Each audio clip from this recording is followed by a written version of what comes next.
Hey, good morning, good afternoon, and good evening. Welcome down the security rabbit hole to another rousing edition of your favorite cybersecurity podcast. Welcome down the security rabbit hole podcast. This is Raf. I have a full room. I think we're at capacity on this one. But I brought some friends along to talk about, let's face it, if you've recently come back from RSA, you are hurting from this problem, and that is the who do you, I think the Joker said it best. Hubba hubba hubba. Who do you trust? Right? I think Jack Nicholson did it better than I did, but that's the premise. James, hi. Jim, hi. How's it going, boys? It's going. This is going to be an interesting one. It's been a I long like time it. since we had this two Yeah. by three grid going on over here. I like it. Yeah. Listen, people that listen to this podcast know how much we like to take a stick and poke the bear. I think this is a red hot poker right in the eyeball of the dragon. So let's go. I'm gonna let you guys introduce yourselves. Straight above me, Josh, you go first. Sure, absolutely. Appreciate it, Raf. And I appreciate you guys having me on. So my name is Joshua Jones. I am the CEO and co-founder of Crush Security. Crush Security is basically a next-gen system integrator or next-gen VAR that we'll talk a little bit more about. So I appreciate you guys having me on. And by the way, before we continue, if you got a Down the Security Rabbit Hole shirt at RAFCon in Vegas last Black Hat, that's Josh's doing. So thanks, Josh. All right, Chris. Hey, thanks for having me. Chris Roach here. I first and foremost, I'm on the board of advisors for Crush. Super excited about that. And we'll talk a little bit about Crush. In my day to day, I run a company called Current Theory, partner with a company called DtSR. We focus on protecting critical infrastructure, what makes society tick, how we keep ourselves stood up. And then in the past, my career spanned a lot of years in the CISO seat, General Electric, Next Era Energy, which owns Florida Power and Light. So spent years protecting the grid. If you've been to Florida and the power's been on, you're welcome. I'm a nerd. I'm a nerd. AI governance is something I spent a lot of time on recently because it's chased me. I haven't chased it. I think people are trying to make heads and tails of it. They think I can do it and give it teeth. So we're doing that. And thanks for having me. Yeah. And we're practically neighbors. I just found out, and we crossed paths at GE just barely. So look at all these relationships. All right, Yannisy, you're last man, but certainly not least. I love the Hey, jacket. thank you, man. Appreciate you guys having me here. Obviously, a long time listener, so it's a tumbling experience to actually be in the show. So thank you for that. Yanesi Nunez, I'm a multi-time CISO in financial services, manufacturing, also utilities, and now I'm the CISO at Surf AI. We just came out of stealth 2 weeks ago at CyberSparks. As you guys are mentioning, I've been on a tour for the last couple of weeks after the launch, and Are you what we home? do is, hey, I'm home finally. We help operationalize your entire security program. The two, I like to say, over the last 2 years, the two most popular letters in the English alphabet are AI. I went to RSA and it felt like if AI was ice cream, I was eating ice cream for breakfast, lunch, and dinner. Yeah, So, yeah. so that's I what it didn't felt go like. this year, but that is definitely the impression I got from everybody that I talked to that has gone. All right, guys, I'm going to start it with this. If you're a cybersecurity practitioner, if in some sort of leadership spot, your mailbox gets blown up both on LinkedIn and your email every day with somebody trying to sell you something. I worked in consulting. I fancy that I did a relatively good job getting people's trust because I try not to lie to people. I have an ethics problem with some of that. But you know what? There are 7,000 people that want to be your trusted advisor breaking down your door. Everybody's selling you the thing that you need because theirs is, and I don't know how everybody gets to use this phrase, but everybody's the industry leader. And so, like, and if I may be so bold, this is my podcast, so I get to say things like this, but VARs have forgotten what the V stands for, right? Yeah, Like, absolutely. I mean, the V is supposed to be for value. So it's for just cost at me, this point. if I can pull out what the string that you're laying out for us here is that, as a buyer and a multi-time CISO, I can tell you that I'm always looking to solve problems. And you solve problems. How do you solve problems? You solve problems with communities. So communities of others are looking to solve problems. I was always I always lean into organizations that are helping solve problems, that are building community solve problems. So for me, those are the ways. If you're going to get somebody to quote unquote buy something, you got to you got to solve a problem first, build the community second, and then go after it. So that's kind of my 2 cents. So that's how you distill, for the most part. That's what I've done in my career.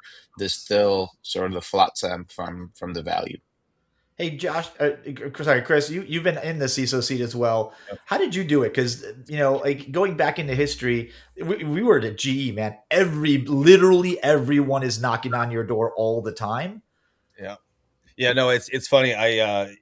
These days, especially in cyber, right? You vendors approach you, and their product is a mixture of some of the last ingredients you saw in the last demo.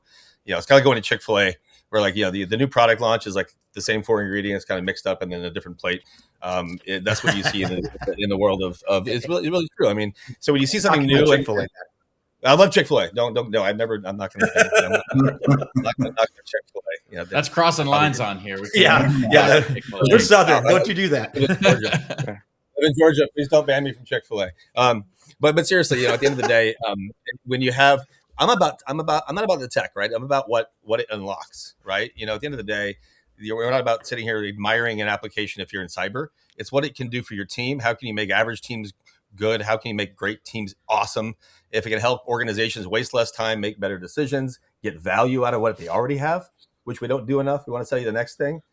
Crush does that for that's why I leaned into Crush is show me something that I'm not using that I own that can solve the problem that I just uncovered, right? That's also a part of what they do, So it's you have, unfortunately it takes years of sitting in the seat to understand what is real, what is not, what you need, what you don't, and you got to pay attention to your landscape. There's that.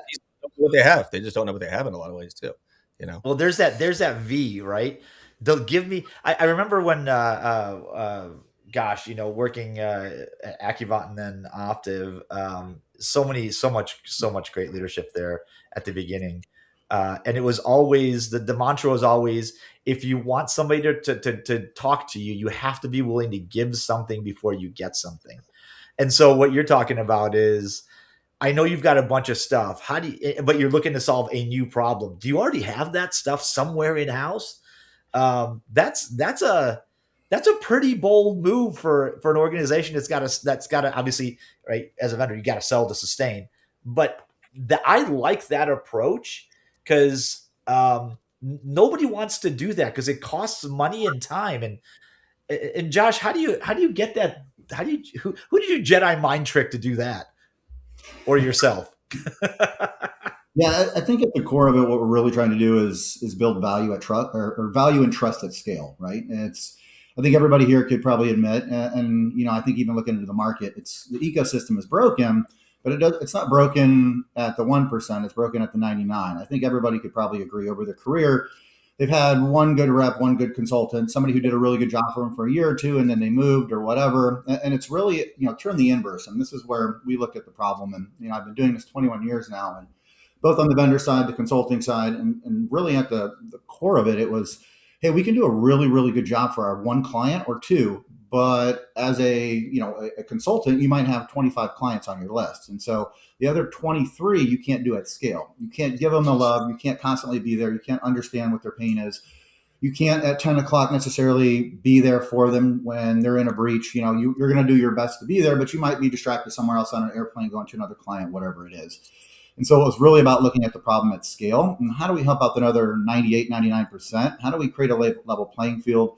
How do we allow CISOs to not just see the three technologies that partner or that system integrator or whoever recommends because they've had success, but maybe it's because they're getting paid the most, or maybe it's also because they don't know the other 23 in that space, right? So it's how do we bring that at scale, and how do we do that for the small guys as well as the big guys? And that's kind of how we looked at the problem and how we went about solving it. We've had.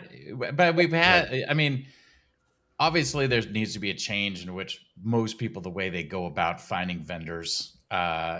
Historically, right? There's one magic vendor out there that has a great looking quadrant that everybody looks to like that's their go-to of being able to do it. But that doesn't really compare really against the product, right? Like they've done something and they've put analysis to say, oh, here are the top for this, but not everybody's on that, right? There's a lot of, I don't want to say distrust around some of that stuff, right? Even I think so with different uh, advisors that are out there, your trusted advisors. I think like what you were just saying, is that they know certain things, but how do I really trust that the reason they're peddling these three is because they like them or because they're getting kickbacks?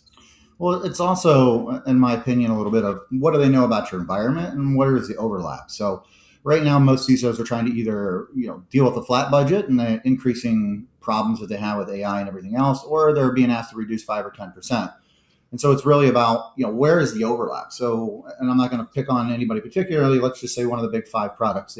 You recommend the guys with the P or the guys with the C, and you say, hey, this is the solution to this problem. You should take a look at it. Well, what they're not doing, and this is why a lot of large organizations have 3, 4, 5, security architects, is they're not looking at the 30 or 40% overlap to the existing tool stack. And so now you're going to spend $1 million with 400 of it potentially being bloat because you've already solved that problem. So how do you look at your stack? How do you overlap with the 2 or 3 or 10 solutions that are options for you? How do you look at dependencies? And how do you do that at scale? And how can you do that in minutes or hours versus weeks or months? Which changes over time, right? I So mean, the tool I have today, or the tool I bought 3 years ago, today has many more features in it than it did then. That's a good and point. I probably Stuff don't even evolves. know, right? Like people don't even keep up with that.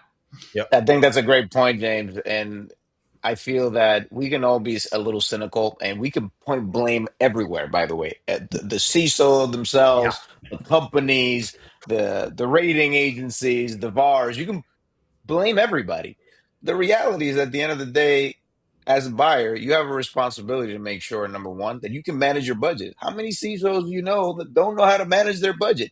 How many CISOs are rationalizing their security stack, their security spend, heck, their processes around this? So when people are overwhelmed, they tend to go for the things that bring comfort. So we mentioned community, we mentioned trust, and sometimes you just got to show people the way. And I find that instead of pointing the fingers, what are we doing to make sure people have a sort of a playbook that works at scale for the masses, that simplifies? Right now, we've overcomplicated I've got a problem. Here's a product or a solution. How do I implement it? Right? We're stuck in long-term contracts. So even though products are evolving, there's new ones are coming in. How do you rationalize your spend to then get the new? And what I've seen some companies do that it's been effective is you're always rationalizing. Number one, you create a group, or assign people to be responsible for emerging technology in cybersecurity. That's the space that I'm in. So the company that I learned this when I was at City. Shout out to Charles Blauner and the team there that helped me. We just had a reunion at RSA, but I've been doing that ever since. Is how do you rationalize the spend? And I think if we can bring that to the masses, how to rationalize, manage their budget, and then create that process, then whoever can deliver that at scale, I think it's going to be successful because the problem space, I think we're all, everyone's complicit in the problem. Yeah, you My understand. view. I want to add real quick because you touched on a problem, or it kind of glossed over it because it may not maybe you've never seen this, but it is 100% a problem. Companies like the one you worked for, right? The companies that you in your career, you can get individualized attention and you can afford to have a team of people that continuously evaluate Mhm. new technologies against what you have. Then there's the other 98% of enterprise But that by are the way, like, hey, I don't. I've been through the gamut, right? So I get it. I So think I think doing this, and some people do the thing where they buy, a Gartner subscription. They'll go to conferences. They'll join. There's like some of the health in the healthcare industry. I know one of the networks has a CISO group that gets together, all 50 of them, and they talk, and which is fantastic. But like, there wasn't a way to scale things I know, things I've experienced, against what I need, what the vendor has told me, and what actually works. So that like that little slice in the middle, I missed that a lot when I was on on the seller side, on the consultant side, because um, there were so many times where you'd be, in the room brought in by a sales team, and the customer was like, okay, well, here's this problem we have. And I would ask questions like, what tech do you have in house? And sometimes I would immediately hear something like, okay, that piece of tech does 80% of this, but I can't look at my salesperson and go, we're not needed here, because I wouldn't be working there long, right? So you're like solving, or I mean, at least addressing, Josh, you're addressing this sort of pink elephant nuclear bomb third rail kind of situation.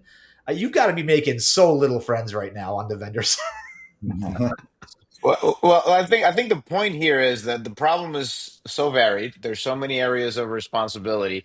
You almost need like an independent party to kind of vet out what reality and what fair, right, what value really looks like, Raf. That's how I'm seeing it, Yeah, right? Hey, I'm also I'm not disagreeing. What I'm saying is there have been independent parties. He's we, doing we air know who quotes they for are. the We don't need folks to that are mention them. listening. He's doing air quotes. He's doing I air Right, was I'm just quotes. saying, doing air quotes. You didn't see it, but that was a massive erosion of trust over time, because it turned out, yeah, that was a pay to play game too, right? Chris, you're chomping at the bit here. Go Yeah, ahead. and I was going to come from like cyber loves train wrecks, right? We like pointing at them and saying, don't do that.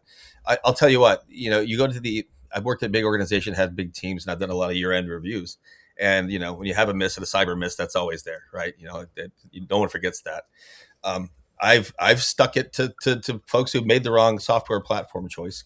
You waste cycles, you waste money. Sometimes you only have so many resources to get a new platform in every year, that cycles you could be doing other things with, strategically fighting the bad actors. There's always something new and emerging. Putting a platform in is not an easy thing to do. It takes time. It takes cycles. And so, from my perspective, I don't care how many data points you need. Let's go find someone who you trust, that has done it with data, and doing it in house. GE, we love to do things in house. We thought we could do it the Oh my best, God, right? all And of at the them. end of the day, that you can't do things on an island in cyber. We're friends. The CISO for Coke is probably friends with the CISO for Pepsi, right? Hey, what did you put in? Right? At the end of the day, like we want the industry to be safe. Like, let's use all the data we got, and that's what we're doing, right? yeah, it's really It's about almost like we lost. It's almost like we lost sight of the mission, right? Like everybody's supposed to be on this mission to defend the world, and we lost sight of the mission. Just saying. You know why? Just that's kind We of what all I'm know hearing. why. Honestly, we all know why we lost sight of the mission, and that color is green. We got greedy. It happens everywhere, but I feel like cyber is one of those places where getting greedy should be a governor. Like, that should be a red flag, and there should be a governor on that, right? Because we're all ultimately, I mean, you guys, I've been on that side, Jim's been on that side, James is on that side, on the same side on this, implementer side. Like, you guys are ultimately trying to do good, keep your shareholder value high, protect your customers, do good. Like, that shouldn't be a stretch to say, help me do that. And also, I'm okay with you making a profit. Where the hell did that go wrong? Because you go to RSA and you can see the exact way in which that has gone wrong.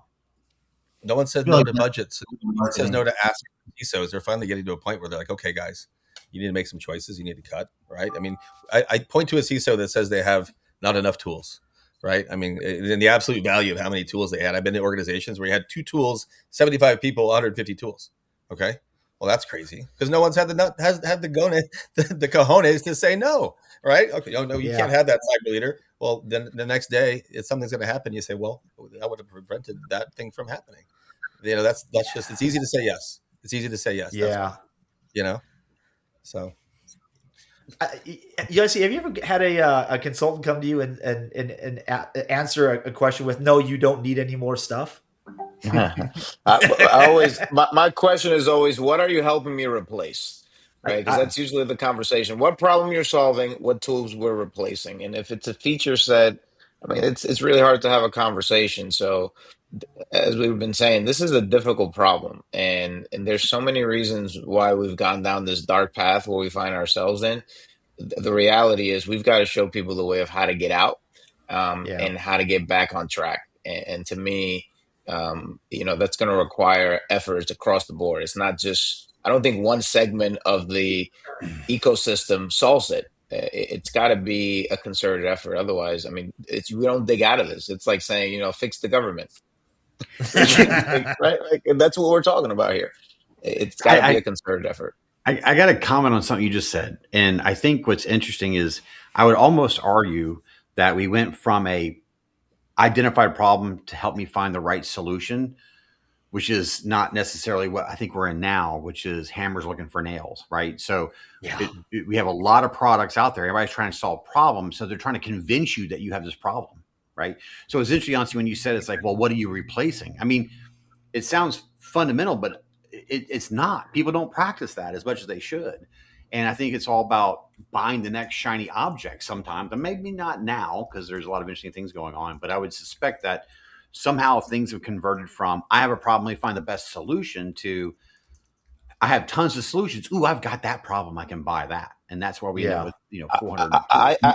I think. What's that, Yes, Josh? sorry, Jim. I was trying to interrupt here, but like now you tickled something in my brain around like the responsibility that someone running a cybersecurity or technology organization have is a lot of these folks are not like learned in finance or procurement or life cycle about things.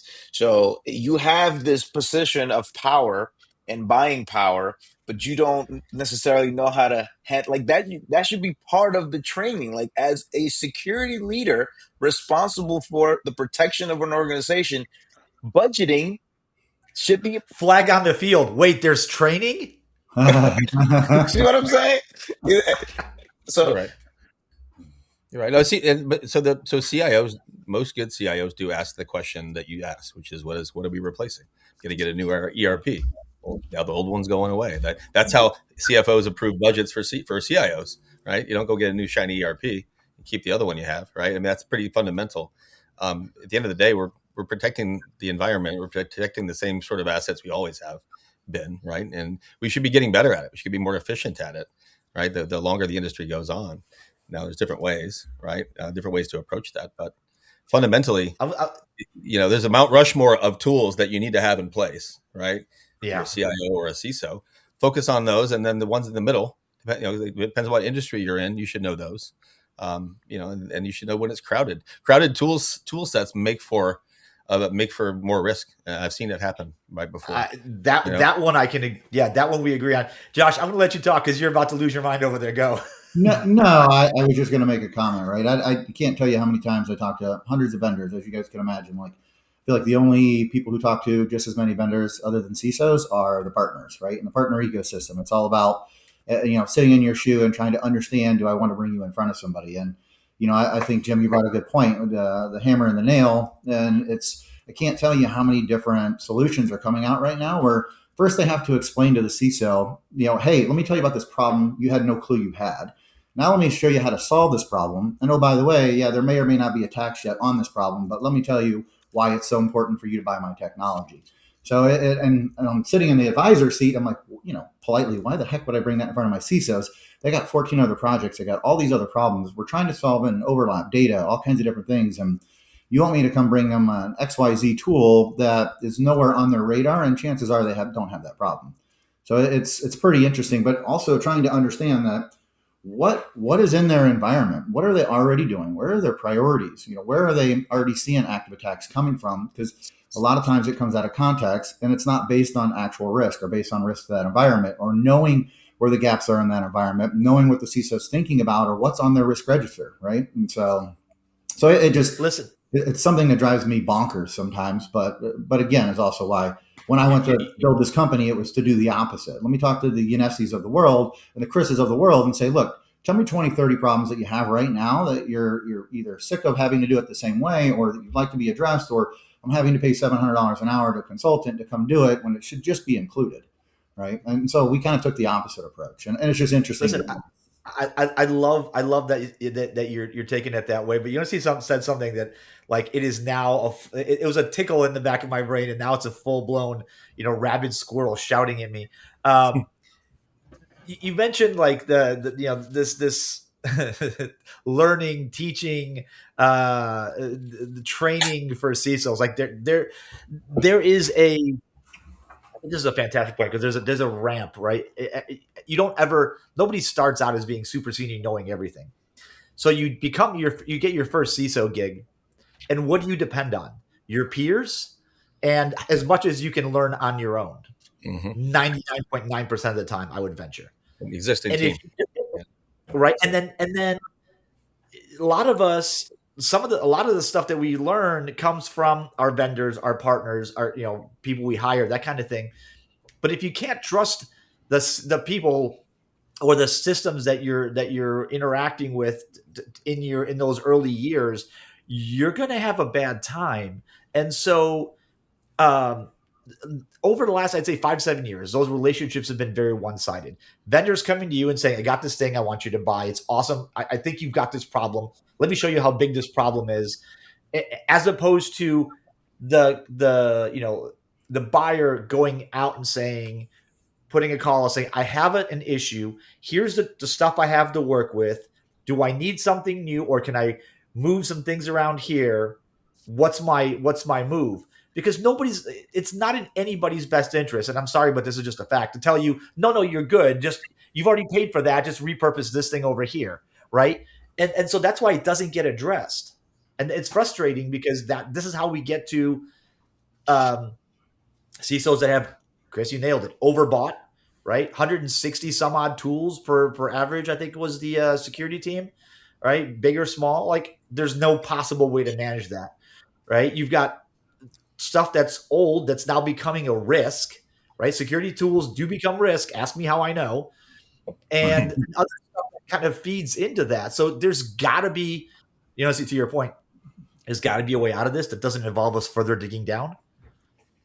I would say though, like, and I'll put a pin on too to kind of bring us all back a little bit, maybe only because like, yeah, I'm solving massive problems and I think it's out there and, I'm doing it through data and platform. But if I was to take a step back, right, even in my previous statement of, there is a lot of time where, there's companies that are coming out, and we're seeing a lot with a lot of the AI companies where they're coming back and saying, what if there was a better way, right? What if I could show you a way to do the 3 things that you're doing right now manually, to put it into a platform and allow you to, think like the SOARs, or think like even like the Nessie's company, the SERFs. Like, how do I further automate some stuff that you're doing massively manual today, right? Because right now I do feel like we're coming into different times where it's less of how do I sell you another widget, but how do I get rid of 3 widgets and put it on this one thing, right? Or how do this manual process you've been putting together. So I will say there is a caveat, especially right now at the AI age.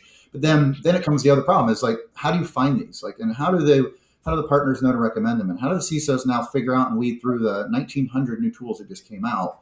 And how do they figure out through data, how's it going to fit in their environment? Do they even have that problem? And I can't go sit on 73 demos, right? And who's going to help me?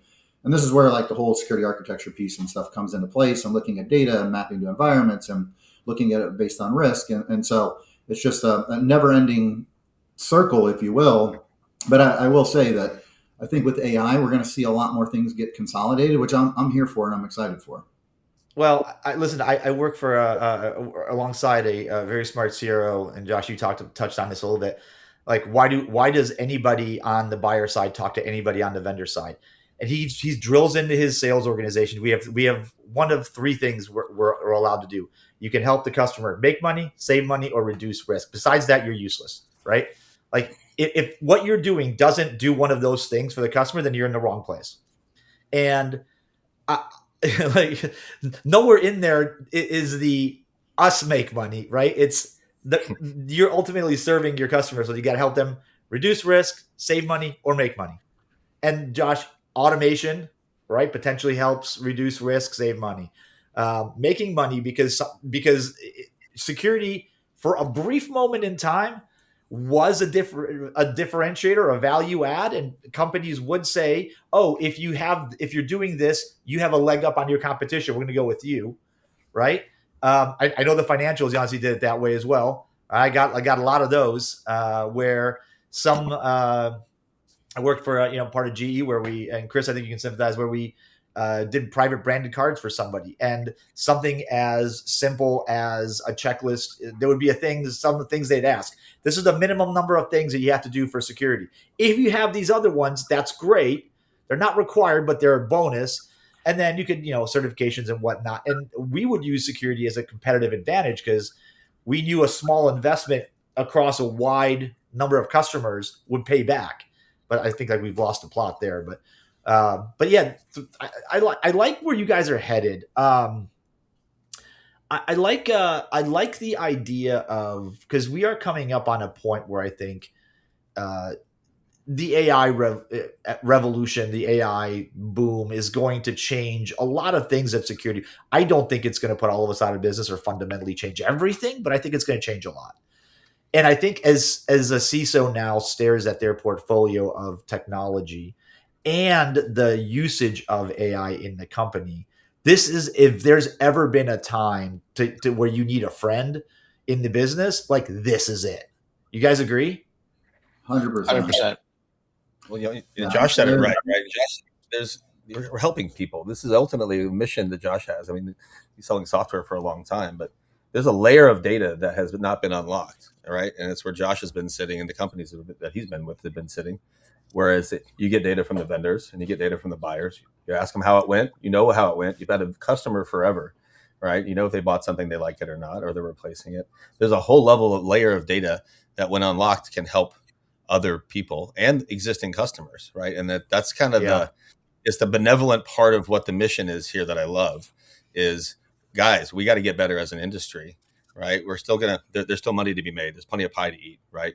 And we're about to shift. You're absolutely right. I don't think people understand how much it's going to shift our space, everybody's space, right? And we got to get ahead of it. And this is the solution that's unlocking a lot of that. If you have a risk assessment, you drop it in, it'll say, hey, here's what you need to do from an industry landscape perspective. It's nice. It's objective. I think it's objective, right? That's the beauty of it. That's the part that's important. Is it can't be based on, your answer can't be based as a VAR or as a reseller or a partner. Your answer to a customer's question can't be the vendor that pays me the most. It just can't, because that's how we got to where we are today. Like truth in this space is hard to come by. But boy, if you've got an objective way and you can show your results, right? Show people how you got there to an answer, that's gold. Maybe platinum or whatever's beyond that. That's, I mean, spot on. How do we make you more defensible? How do we give you the data to have a defensible discussion in front of your boss or your board or whoever, right? So that when you come back to it, it's like, this is exactly why, and here's the data, and here's how it integrated, and here's how the flaws were, and here's the percentage of why it would work and wouldn't work, and be able to have that all at your fingertips, right? And how do you do that without necessarily saying, hey, Mr. CISO, like, I'm going to charge you a subscription to this, like, because that's the other bigger piece is everything we're doing is not charging you some subscription. It's just being your partner. Imagine if I left you a field CISO and he just lived in your office and sat next to you the whole time, but he knew everything about your environment. He knew, 26, 27, 28,000 tools. He understands how it could potentially integrate, where the breakage points, the feature functions, and he could answer anything in real time of what'll work, what won't work. And so that as you're looking at your architecture, your program, it's how do I start looking at it differently? How do I get an independent view? How is it somebody I trust, and how is it based on data, right? And by the way, how do you not charge me to do it? That's hard to argue with. Does this solve some of the vendor management problem not from identifying vendors, but everybody struggles with the whole process? Let me send you 600,000 questionnaires. Let me send you all this stuff. Right? We can sit there and identify, okay, in our environment, this tool would be great. And then for some reason it fails the vendor management process because they wouldn't answer questions, or they're hosting data in a country you're not allowed to host data in, or whatever. You know what I mean? Like, how do we bridge that gap of, we really see the whole picture? Because we have one side that's trying to look at from a contractual standpoint, here's all the requirements we have to meet to say we can use a vendor. And then on this side, we're saying, hey, based on our infrastructure and based on what we're doing and all this stuff that we have, hey, well, this would be the best vendor for us. Is there a tie that ties those together?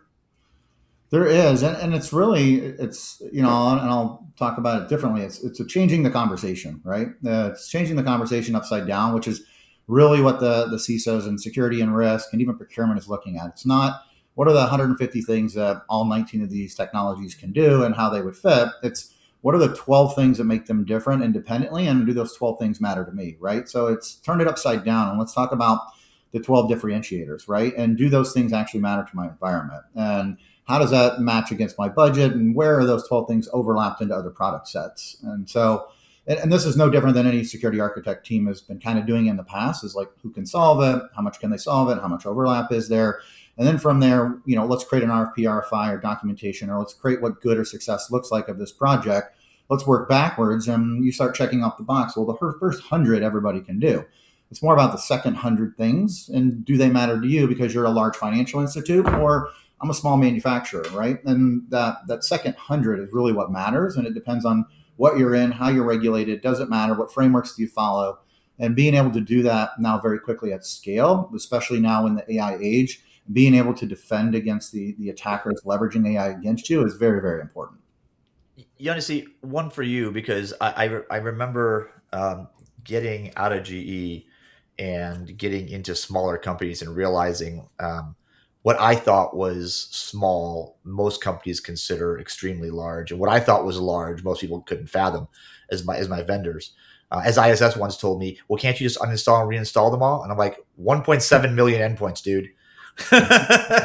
This is 2001. Anyway, but like, how do you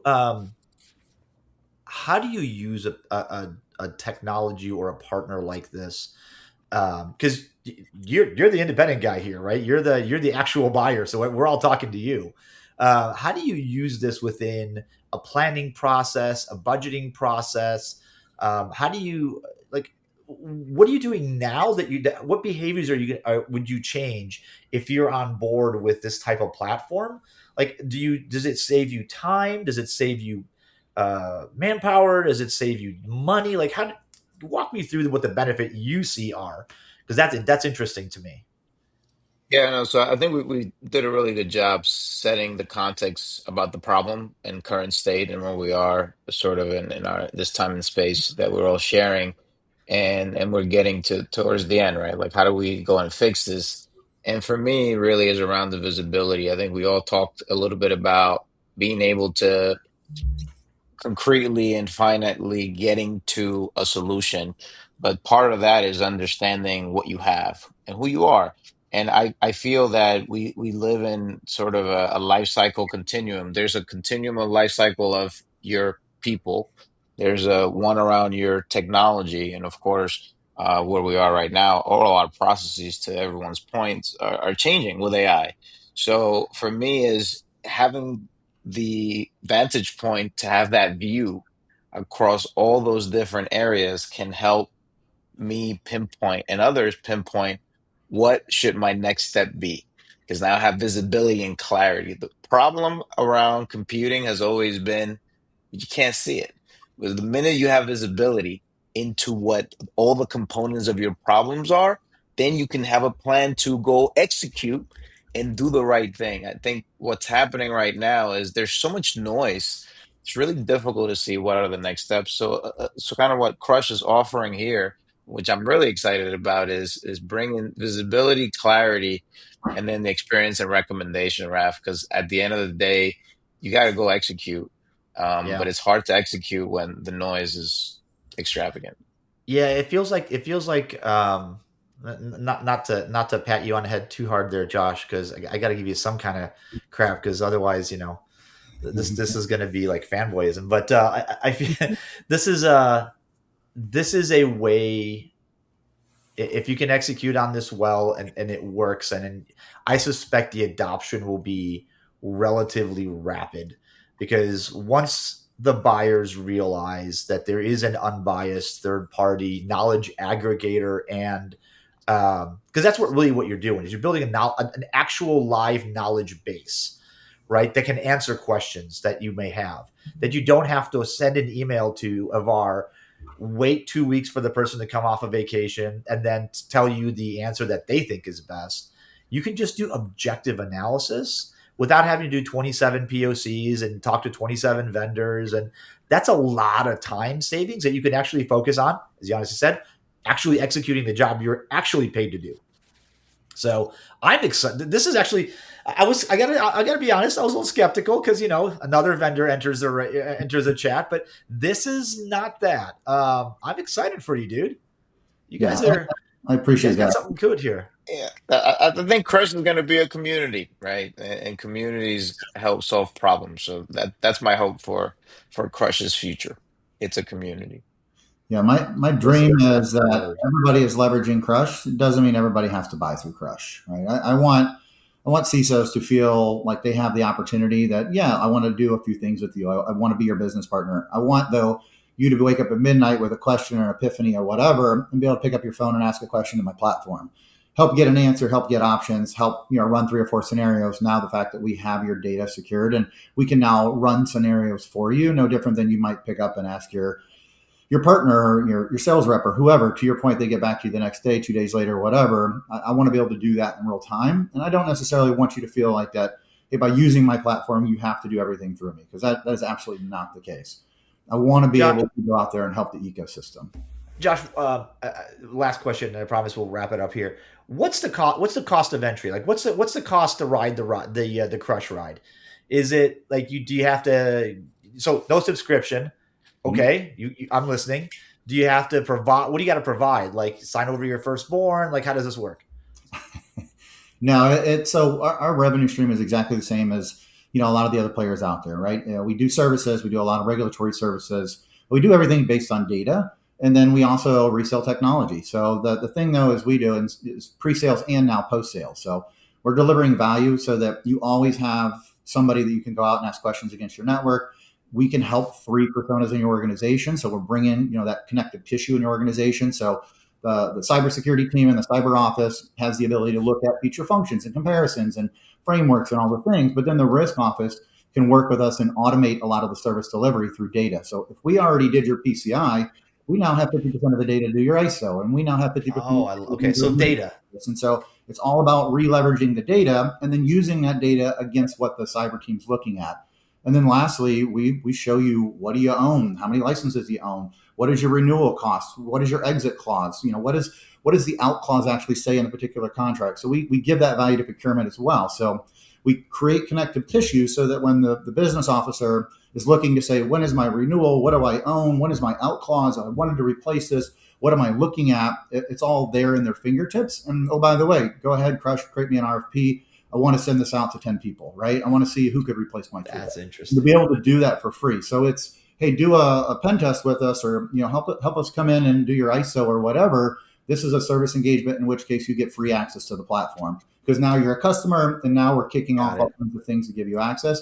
Or you know what, I'm going to push this renewal through Crush so I can get access to their platform. Or this next project I was going to do anyway, it's the power of $1.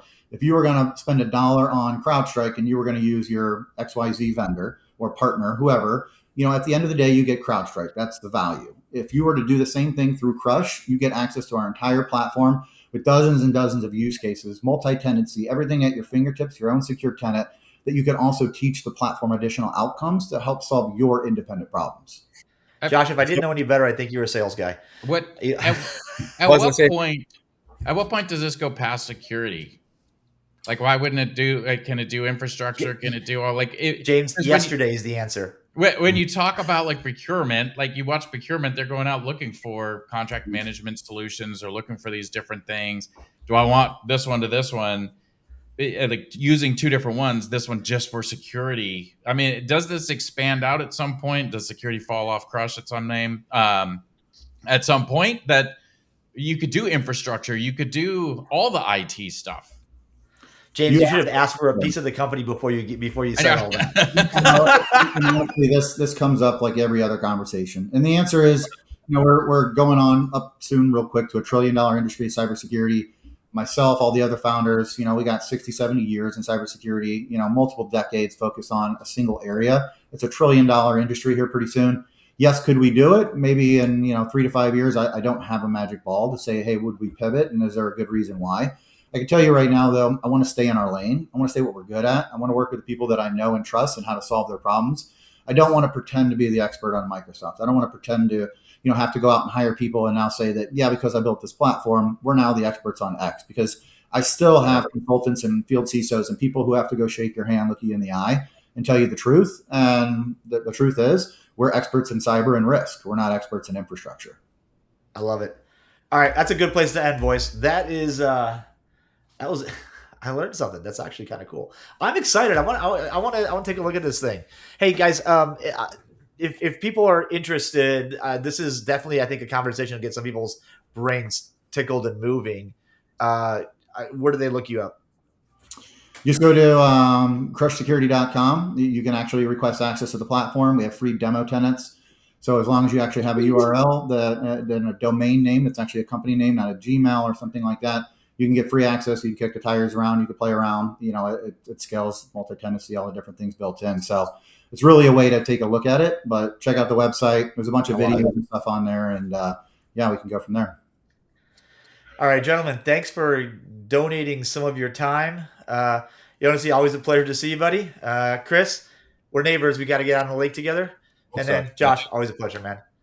Appreciate Guys, it, thanks for doing this. This has been a very enlightening. Listen, James, we ended a podcast on a positive note. How do you like that? Because you always give me shit that we're always doom and gloom. Well, guess what? We solved something, or maybe we're solving something. We are. He doesn't look convinced. No.